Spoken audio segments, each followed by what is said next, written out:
Hello friends, welcome to our YouTube channel speed का बादशाह सफलता एक्सप्रेस। तो आइए चलते हैं एक बार फिर से हम लोग फिजिक्स के दुनिया में।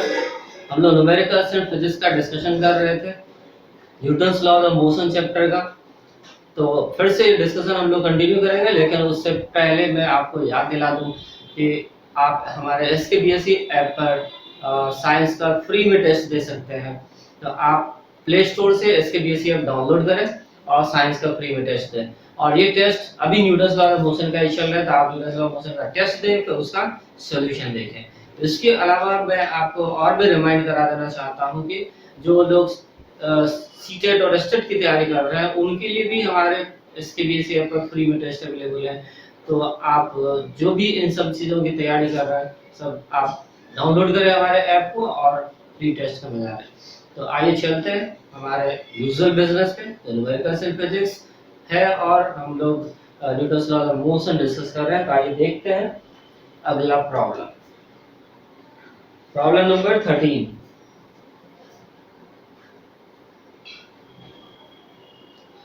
यदि 25 किलोग्राम के द्रव्यमान वाली कोई वस्तु 8 मीटर पर सेकंड स्क्वायर के समान त्वरण के साथ गतिमान है, तो वस्तु पर लगाया गया बल जैसा है।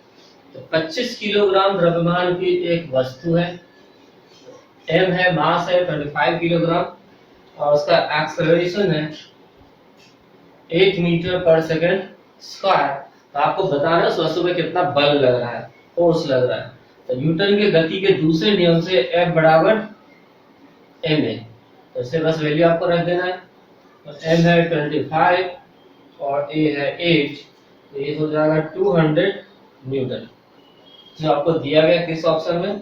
Option A, 200 Newton.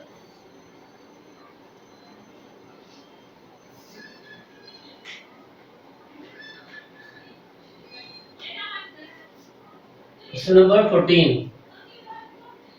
एक अस्थिर बल 2 सेकंड की अवधि के लिए 5 किलोग्राम द्रव्यमान की वस्तु पर कार्य करता है। यह वस्तु के वेग को 4 मीटर पर सेकंड से 7 मीटर पर सेकंड तक बढ़ा देता है। तो प्रयुक्त बल की मात्रा ज्ञात करें।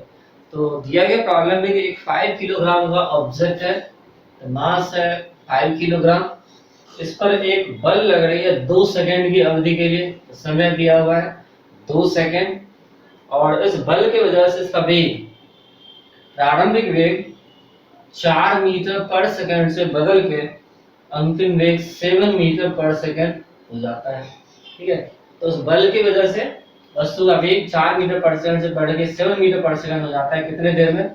2 सेकंड में। तो फिर से आपको बताना है उस वस्तु पे कितने बल कार्यरत है। तो न्यूटन की गति के दूसरे नियम से F बराबर ma और फिर a का वैल्यू क्या होगा? तो v minus u by t. तो ये सारे वैल्यू, चारों चीजें m, v, u और t आपको गिवन है, तो इस फार्मूला में पुट कर देना।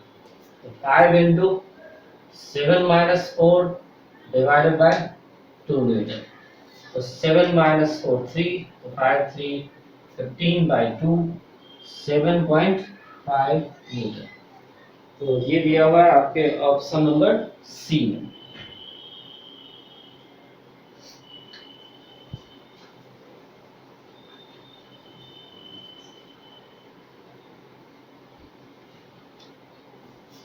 Question number 15।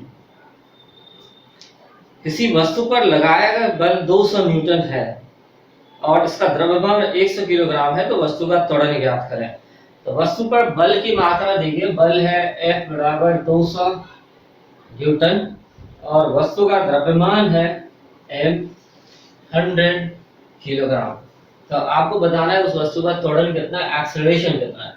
तो फिर गति के दूसरे नियम से F बराबर m है, तो F दिया, m दिया, आपको a बताना है। तो acceleration a is F by m। तो F 200 m 100 से 2 मीटर पर सेकंड स्क्वायर हो जाएगा। ये दिया हुआ है ऑप्शन डी।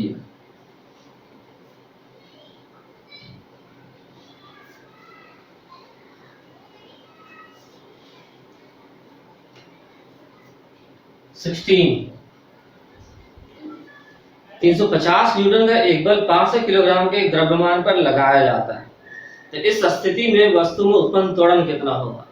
तो अगेन बल दिया हुआ है 350 न्यूटन और वस्तु का द्रव्यमान है 500 किलोग्राम। तो फोर्स की वैल्यू है 350 न्यूटन और वस्तु ऑब्जेक्ट की मास है 500 किलोग्राम। तो उसका त्वरण एक्सेलरेशन क्या होगा? तो A equals F by m from Newton's second law, A equals F by m। तो 350 divided by 500 मीटर पर second square.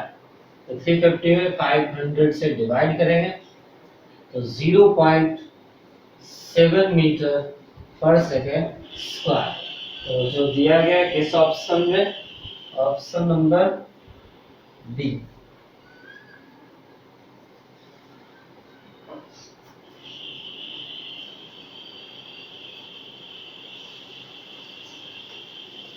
Question number 17। 30 kilogram द्रव्यमान की एक वस्तु 20 मीटर पर सेकंड की आरंभिक गति से चल रही है। यदि इसके ऊपर 60 न्यूटन का मंदक बल लगाया जाता है तो इसे रुकने में कितना समय लगेगा? तो 30 किलोग्राम का ऑब्जेक्ट है, ऑब्जेक्ट की मास है 30 किलोग्राम, 20 मीटर पर सेकंड की आरंभिक गति से चल रही है। तो प्रारंभिक वेग u इज 20 मीटर पर सेकंड। यदि इसके ऊपर 60 न्यूटन का मंदक बल लगाया जाता है तो बल की वैल्यू दिया गया है 60 न्यूटन। लेकिन ध्यान दें कि बल है मंदक बल, रिटार्डिंग फोर्स है, इसलिए इसमें आप माइनस साइन लगाएंगे। तो F इक्वल्स -60 न्यूटन। तो रुकने में कितना समय लगेगा? तो इस फोर्स की वजह से ये रुक जाएगी।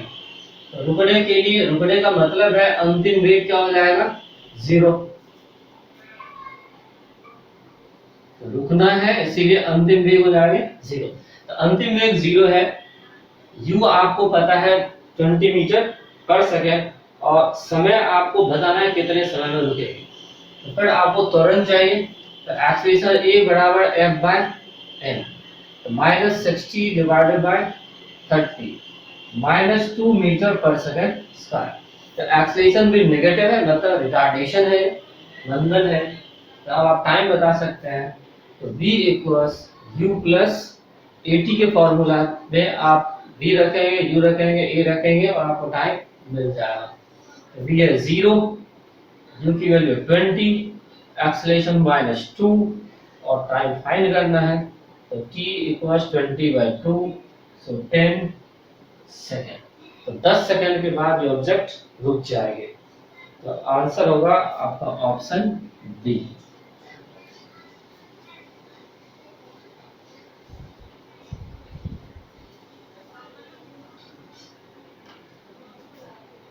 Question number 18।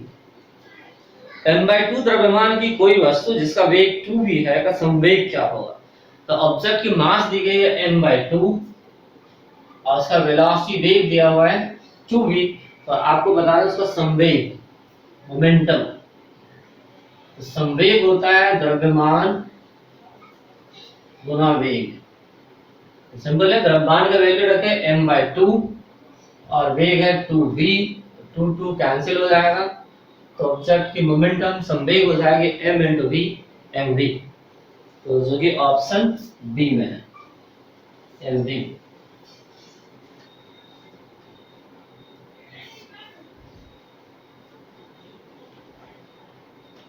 Question number 19। 12 ग्राम द्रव्यमान की एक गोली को एक राइफल से दागा जाता है। तो गोली इसके बैरल से होकर जाने में कुल 0.006 सेकंड का समय लेती है और इसे 300 मीटर पर सेकंड के वेग से छोड़ती है। तो राइफल द्वारा गोली पर आरोपित बल क्या है? तो 12 किलोग्राम द्रव्यमान की गोली है। गोली का द्रव्यमान मास जो है ये दिया गया है 12 ग्राम। तो इसको आप किलोग्राम में चेंज कर लो। तो 12/1000 किलोग्राम हो गया। ये हो गया गोली का मास। तो बंदूक से जो गोली छोड़ी जा रही है तो जहां पर गोली रहती है शुरू में तो इसका वेग कितना है? 0। और जब ट्रिगर दबाया जाता है, फायर किया जाता है तो बैरल से निकलते समय इसका वेलोसिटी दिया गया है v 300 मीटर पर सेकंड। तो गोली की जो स्टेटस ऑफ मोशन है वो आप देखो, इनिशियल वेलोसिटी है 0 और बैरल से निकलते समय उसकी वेलोसिटी 300 मीटर पर सेकंड और निकलने में कितना टाइम लगा, तो 0.006 सेकंड। तो initial velocity, final velocity, time अगर पता हो तो आप एक्सेलरेशन या रिटार्डेशन जो भी है वो फाइंड आउट कर सकते हो। तो अब आप इसका एक्सेलरेशन फाइंड कर लो, जो v minus you by T होगा। तो v minus you by T 300 minus 0 divide by 0.006 हो जाएगा। और आपसे पूछा गया था फोर्स, तो F इक्वल्स m है, तो m कितना है 12 डिवाइडेड बाय 1000 और एक्सेलरेशन की वैल्यू हो जाएगी 300 divided by 0.006 this much Newton. अब इसको सॉल्व कर लोगे आप, तो ये 30 तो इससे अकोमोडेट हो जाएगी डेसिमल से, 6 into 2 12, so 600 न्यूटन। तो गोली पे राइफल के द्वारा जो फोर्स लगेगा वो हो जाएगा 600 न्यूटन, जो कि ऑप्शन डी है, राइट।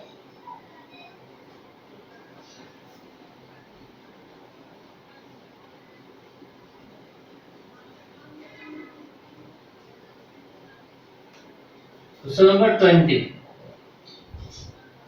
जब एक अस्थिर बल किसी वस्तु पर 3 सेकंड की अवधि के लिए 8 किलोग्राम के द्रव्यमान के साथ कार्य करता है, तो यह वस्तु के वेग को 4 मीटर पर सेकंड से 6 मीटर पर सेकंड तक बढ़ा देता है, तो प्रयुक्त बल की गुरुत्व बताएं। तो एक स्टैटिक फोर्स है, अस्थिर बल है जो 8 किलोग्राम के ऑब्जेक्ट पे लग रही है, कितने देर तक, तो 3 सेकंड तक, और लगने से 30 सेकंड के दौरान उसका वेलोसिटी 4 मीटर पर सेकंड से बदल के हो जाता है 6 मीटर पर सेकंड। तो इस 3 सेकंड के लिए आरंभिक वेग हो गया 4 एंड फाइनल वेलोसिटी अंतिम वेग हो गया 6।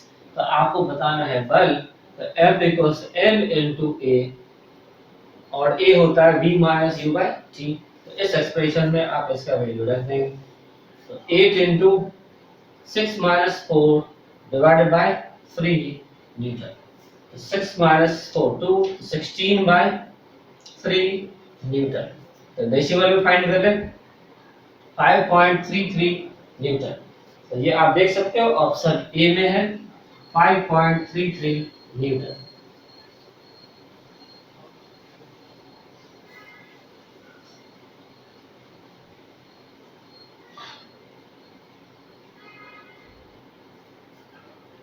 क्वेश्चन नंबर 21, किसी वस्तु का संवेग डैश पर निर्भर करता है। तो किसी भी ऑब्जेक्ट का संवेग मोमेंटम किस पर निर्भर करता है, तो मोमेंटम का फार्मूला होता है, संवेग का फार्मूला होता है द्रव्यमान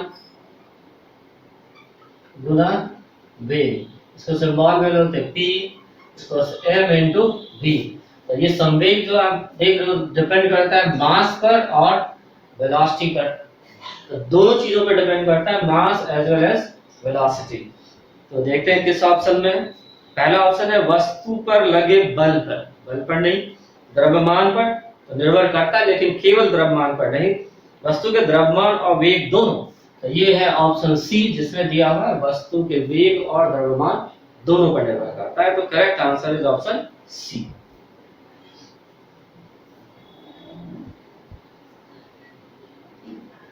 क्वेश्चन नंबर 22,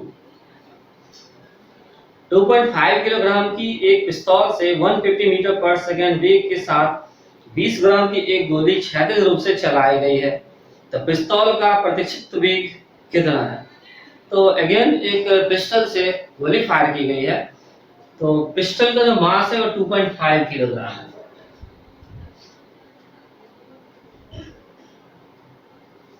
तो पिस्टल के मास को कैपिटल M से लेता है 2.5 किलोग्राम, और इसमें जो गोली है उस गोली का द्रव्यमान दिया हुआ है 20 ग्राम, इसको स्मॉल m से लेता है 20 ग्राम।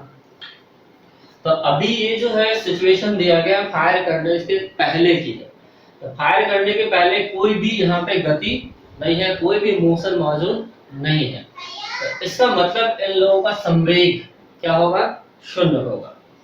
अब जब इससे गोली फायर की गई तो गोली का वेग दिया हुआ है 1500 मीटर पर सेकंड। तो ऐसे छोटा वाला v करता है 1500 मीटर पर सेकंड। तो इसकी वजह से क्या होता है, जब गोली फायर होती है तो बंदूक पीछे की तरफ चलती है। तो पीछे की तरफ जो वेलोसिटी होता है उसको कहते हैं रिक्वायर्ड स्पीड, हिंदी में उसी को प्रतिक्षेपित वेग कहते हैं। तो जिसको इंग्लिश में जो कहते हैं रिक्वायर्ड वेलोसिटी। तो आपको यही v फाइंड करना है कितना होगा, राइट। तो ये किस प्रिंसिपल पे बेस्ड है, तो ये क्वेश्चन बेस्ड है principle of conservation of linear momentum पर, संवेग के संरक्षण के सिद्धांत पर। तो संवेग के संरक्षण के सिद्धांत से, तो यहाँ पे जब ये सिद्धांत प्रिंसिपल अप्लाई करेंगे तो क्या रिजल्ट होगा, तो गोली फायर करने से पहले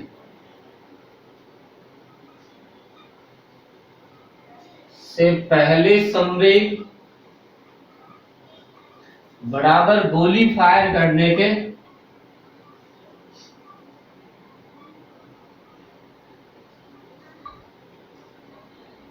बाद संवेग।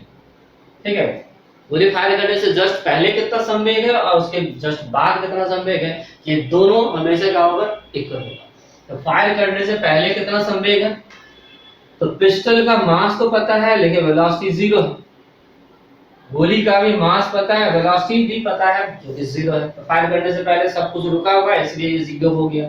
अब फायर करने के बाद, तो फायर करने के बाद पिस्टल का मास है m, वेलोसिटी हमने माना है v, लेकिन इसमें माइनस साइन लगाएंगे। क्यों माइनस साइन लगाएंगे, क्योंकि ये विपरीत दिशा में जाने वाली है, गोली के विपरीत दिशा में जाने वाला है, इसलिए माइनस, प्लस गोली का द्रव्यमान स्मॉल m और उसका वेग क्या लिखा है, स्मॉल v। तो यही इसका फार्मूला बनेगा। तो इससे को आप लेफ्ट साइड ले आओगे तो कैपिटल mv बराबर स्मॉल m। तो ये फार्मूला आप याद रख सकते हो जब भी गोली फायर की जाती है किसी भी बंदूक से और आपसे बंदूक का रिक्वायर्ड स्पीड पूछा जाता है, तो आप ये फार्मूला डायरेक्टली अप्लाई कर सकते हो। तो ये क्या है अब रिजल्ट, गोली फायर करने के बाद पिस्टल का संवेग और ये है गोली का संवेग, ये दोनों आपस में बराबर होगा। ठीक है, तो इससे आप v फाइंड कर सकते हो, v बराबर small mv divided by capital M। अब इसे वैल्यू रखते हैं, स्मॉल m जो कि दिया गया 20 ग्राम, तो 20 में 1000 से भाग देते हैं इनटू स्मॉल v 1500 और कैपिटल M जो कि है 2.5। अब इसको सिंपलीफाई कर लो, ये 2 0 कैंसिल, इस डेसिमल घटा दो, ये 0 भी कैंसिल हो जाएगा। तो 15 into 20 300 डिवाइडेड बाय 25 हो जाएगा 12। तो सो पिस्टल का वेलोसिटी हो जाएगा 12 मीटर पर सेकंड। ठीक है, तो देखते हैं किस ऑप्शन में 12 मीटर पर सेकंड, तो ये किसी भी ऑप्शन में नहीं है। क्या कैलकुलेशन मिस्टेक हुआ है, चेक कर लो। तो कैलकुलेशन मिस्टेक नहीं हुआ है, बस हम लोगों ने डेटा थोड़ा रॉन्ग लिख दिया है। यहाँ पे ये वेलोसिटी 1500 है, क्वेश्चन में दिया हुआ है 150 मीटर पर सेकंड। ठीक है, 1500 नहीं है, 150 मीटर पर सेकंड। तो इसको 150 कर दोगे आप,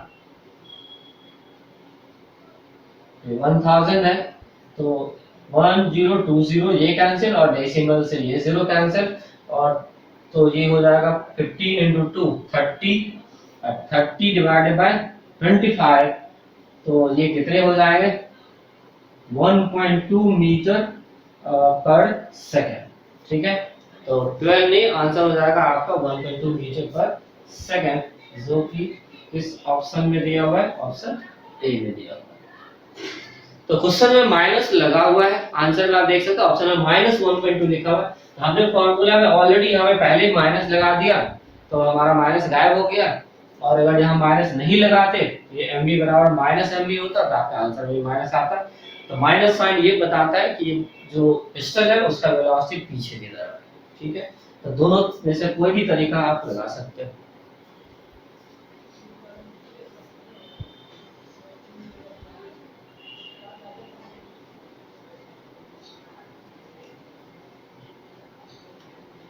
क्वेश्चन नंबर 23, यदि संवेग p और वेग v दिया हुआ हो तो द्रव्यमान ज्ञात करने के लिए प्रयुक्त सूत्र होगा।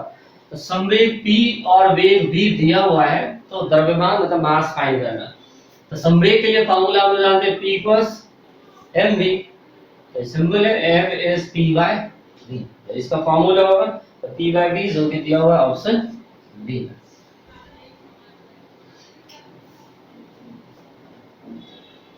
क्वेश्चन नंबर 24, 50 ग्राम द्रव्यमान की एक गोली 4 किलोग्राम द्रव्यमान के राइफल से 35 मीटर पर सेकंड के प्रारंभिक वेग से छोड़ी जाती है। तो राइफल के प्रारंभिक प्रतिक्षेप वेग की गणना करें। तो फिर से दिया गया है पिस्टल की मास है 4 किलोग्राम, गोली की मास है 50 ग्राम और गोली की वेग है फायर करने के बाद 35 मीटर पर सेकंड। तो आपको बताना है पिस्टल का प्रतिक्षेप वेग कितना है। ठीक है, तो फायर करने के जस्ट बाद की सिचुएशन अगर हम लोग देखें तो गोली का वेग स्मॉल v और पिस्टल का वेग पीछे की तरफ कैपिटल V। तो स्मॉल v दिया हुआ है, स्मॉल m दिया हुआ है, इसका मास दिया हुआ है पिस्टल का, तो ये वेलोसिटी v हमें फाइंड करना है। तो संवेग के संरक्षण के सिद्धांत को यूज करते हुए आप ये v फाइंड आउट कर सकते हो। तो संवेग के संरक्षण का सिद्धांत कहता है गोली फायर करने से पहले का संवेग जो कि 0 है बराबर गोली फायर करने के बाद का संवेग। तो बाद में कितना संवेग है, तो इस गोली का हुआ mv और पिस्टल का प्लस m और वेलोसिटी बैकवर्ड है इसलिए माइनस v। तो इसमें आपको ये कैपिटल V फाइंड करना है जो कि small mv by capital m हो जाएगा। स्मॉल m कितना दिया हुआ है 50 ग्राम, 50 बाय 1000 किलोग्राम, स्मॉल v 35 और पिस्टल का मास 4 किलोग्राम। तो इसको सिंपलीफाई कर लेंगे, यही आपका आंसर होगा।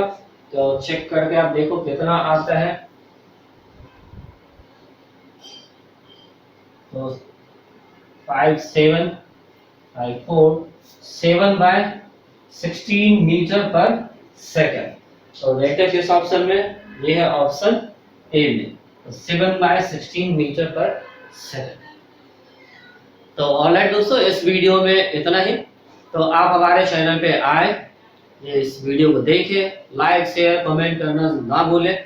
ठीक है, तो तब तक के लिए बाय बाय।